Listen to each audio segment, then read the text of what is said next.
한국당을 해산해달라, 민주당을 해산해달라 청원이 있는데 유영걸 대표님, 네. 자유한국당 해산 청원이 120만 명을 돌파했다. 이게 역대 최고 굉장히 많은 수치입니다. 거죠. 일단은. 예. 예. 얼마 전에 PC방 살인 사건 그 처벌을 경감해 주는 거를 반대하는 게 예. 119만 명이었었거든요. 예. 근데 이번은 며칠 만에 자유한국당 해산 청원이 120만 명이 돌파했어요. 조금 전에 돌파했다고 뭐 굉장히 많은 거죠. 그거는 예. 이제 물론 뭐 해산 청구를 우리나라 그래도 야당 중에서는 제1야당인데 그 해산 청구는 뭐 헌법 재판소에서 그 넘어가야 되고 네. 또 뭐 법리적으로는 옳지는 사실상 않지만 불가능하죠. 예, 예. 거기에 대한 거는 저는 이 물리적인 행사 그걸 국회 뭐 팩스가 부서졌다든지 뭐 너무 좀 그 과격한 이런 거에 대한 좀 항의 표시가 아니냐 예. 저는 뭐 이렇게 생각되고 거기 그럼에도 불구하고 야당에 대해서 저렇게 뭐 해산하라 그런 건 좀 지나친 면도 있지 않느냐 물론 뭐 많은 저 민의를 무시할 수는 없어요. 하지만은 그 어떤 방송 앵커는 또 촛불이 뭐 발화가 된 거다. 뭐 이렇게 또 표시했더라고. 120만 명 했다고. 근데 또 야당에 대해서 촛불을 켜는 경우는 그렇게 많지 않거든요.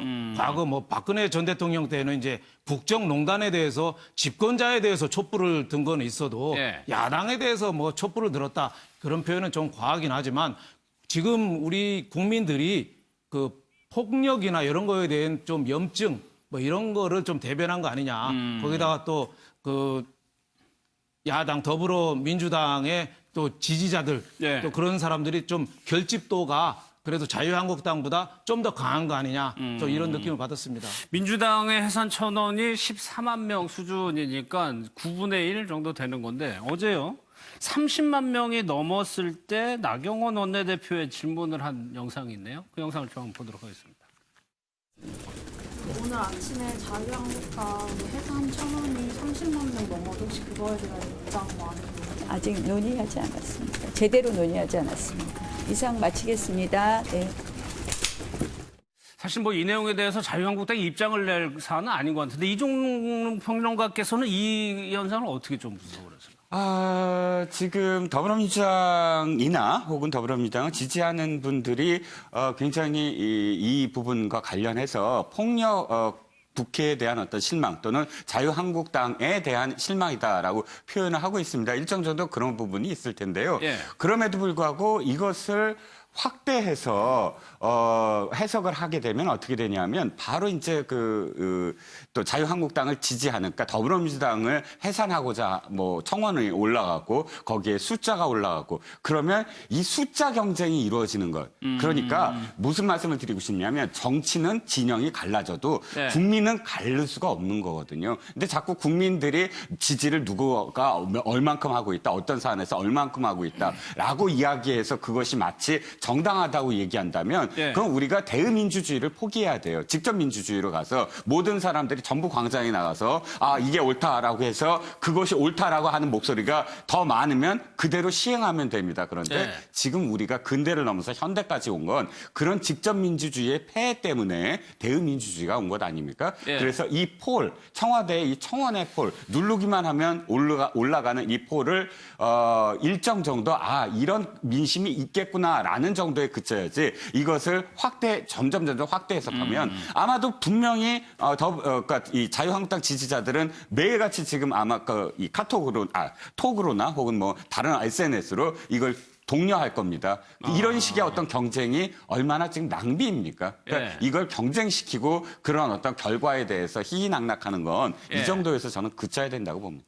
그러면은 그 부분도 한번 볼게요. 박성만 변호사님. 과연 이게 해산 청원이 올라오고 있는데 통합진보당이 해산된 기억이 있어서 그럴까요? 이게 실질적으로 가능성이 얼마나 되는 겁니까?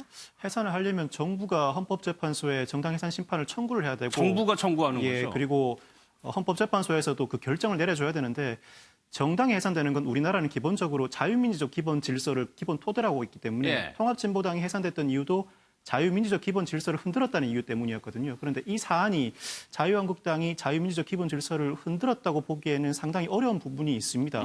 현실적으로는 절차상으로도 그렇고 결과상으로도 그렇고 해산은 비현실적입니다. 그렇죠. 보기 안 좋은 거하고 박성배 변호사님 말씀하신 그 법리하고는 차이가 예. 큰다는 거죠. 근데 유영걸 대표, 홍준표 전 대표가 코멘트한 거 우파들이 아니랬다. 이 발언은 어떻게 생각하세요? 그동안에 좀 뭐 효과적으로 좀 대응하지 못한 측면이 있죠. 네. 뭐 선거법 개정이나 공수처법 대해서 설마 우리 제1야당인데 우리를 뭐 무시하고 저렇게 사당이 손잡고 저렇게 합종연행으로 포위를 쌀 건지. 배제당할지는 예상을 그렇죠. 못했다.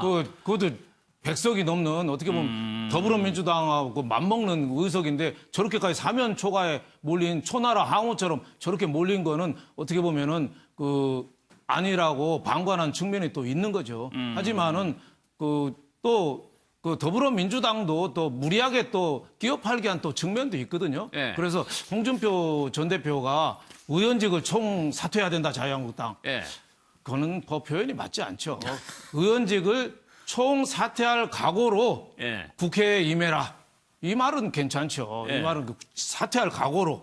그러니까 더 좀 열정적으로 좀 그동안에 좀 웰빙식으로 좀 너무 강 건너 불보듯한 측면이 자유한국당에 틀림없이 있었거든요. 그러니까 여차하면 국회의원직을 사퇴할 각오로 국정에 좀 임해라 이런 표현이지. 지금 만약에 홍준표 전 대표처럼 국회의원직을 다 사퇴하고 자유한국당이 없어졌다. 예. 그러면 어떻게 됐습니까? 우리나라 민주주의에 정말 위기가 오는 거죠. 그걸 견제 세력이 없어지는 거잖아요. 예. 그 베네수엘라가 어느 책 보니까 지금도 얼마 전에 우리나라가 민주주의입니까? 베네수엘라 국민을 대상으로 조사했더니 예. 80%가 우리나라의 민주주의라고 주장했대요. 응답 조사 결과가. 그만큼 민주주의는 자기가 민주주의가 파괴되는 거를 나라 안에서는 모르는 거예요. 과거에는 탱크 몰고 나와야지 쿠데타가 나오고 민주주의가 파괴된다고 그랬는데 저렇게 아무 대안 없이 국회의원직을 총 사퇴했다. 그러면 민주주의가 무너지는 거죠. 알겠습니다. 청원으로 숫자를 비교했는데 손정혜 선생 여론조사 결과도 있어요. 어느 일단은 국민들 어떻게 보는지. 가장 큰 책임 있는 정당은 자유한국당이다. 그 예. 이유 중에 하나는 물리력을 행사했기 때문이고 더불어민주당도 마찬가지 좀 무리한 추진이었다는 의견도 있지만 대다수 이제 자유한국당 책임을 거론한 분들이 많다라는 것인데 원인을 좀 분석해 볼 필요가 있는 것 같습니다. 국회 선진화법은 사실은 자유한국당 전신에서 사실 통과했던 부분이기 때문에 예. 그 법을 스스로 위반하는 부분에 대한 모순적 행동 그리고 이 물리력 행사를 통해서 동물국회를 또 한 번 국민들한테 보여준 부분에 있어서 국민들이 조금 비판적인 의식이 있는 것으로 보이고요. 반면에 더불어민주당 같은 경우는 그래도 여당이니까 집권 여당이니까 회의를 주재하거나 이 문제를 해결하는 과정에서 이런 동물국회가 되지 않도록 좀 적절하게 협상력을 발휘할 수 있었음에도 불구하고 이런 여야 대치 상태를 야기했다는 부분에 이제 비판적으로 이야기하는 것 같은데 예. 어찌 됐든 국민들의 지금 다수 의견은 자유한국당이 조금은 더 잘못한 것 같다라고 생각하는 걸로 보입니다. 이종근 평론가님은 이 결과 어떻게 해석하십니까? 자, 이 한 반에 100명이 있습니다. 아이가. 근데 2명이 싸웠어요. 선생님이 나서서 아이들한테 묻습니다. 누가 더 잘못했니? 그러면 51명이 한 아이가 잘못했다 그러고 49명이 한 아이가 잘못했다 그럽니다. 그러면 선생님이 이렇게 얘기할까요? 자, 51명이 넘었으니까 너만 잘못했어. 이게 말이 될까요? 그건 안 된다고 봐요. 무슨 말씀을 드리고 싶냐면 자, 이렇게 해서 조금이라도 1%라도 더 많이 나왔으니까 이 모든 건 너 책임이야 라고 이야기할 수는 없다는 거예요. 예. 이를테면 자유한국당이 43%가 잘못됐다고 한다면 예를 들어서 회초리를 때릴 때 10대를 때려야 된다면 자유한국당한테 4대를 때리고 예. 더불어민주당한테 3대를 때리고 그다음에 뭐 다른 당한테 1대씩 때려라. 이런 게 국민의 뜻이라고 이 그래프를 읽는 저는 뜻이라고 보거든요. 근데 단 1%라도 단 10%라도 단 7%라도 더 많이 나왔으니까 이 모든 건 너 책임이야 라고 한다면 이 사태에 대해서 교훈을 얻지 못하는 거죠. 그리고 한마디만 보태면 지금 여론조사한 이 여론기관이 얼마 전에 이미선 헌법재판관 후보자 예. 처음에는 반대가 압도적으로 2배가 많았다가 나중에는 반대 찬성이 비슷해졌거든요.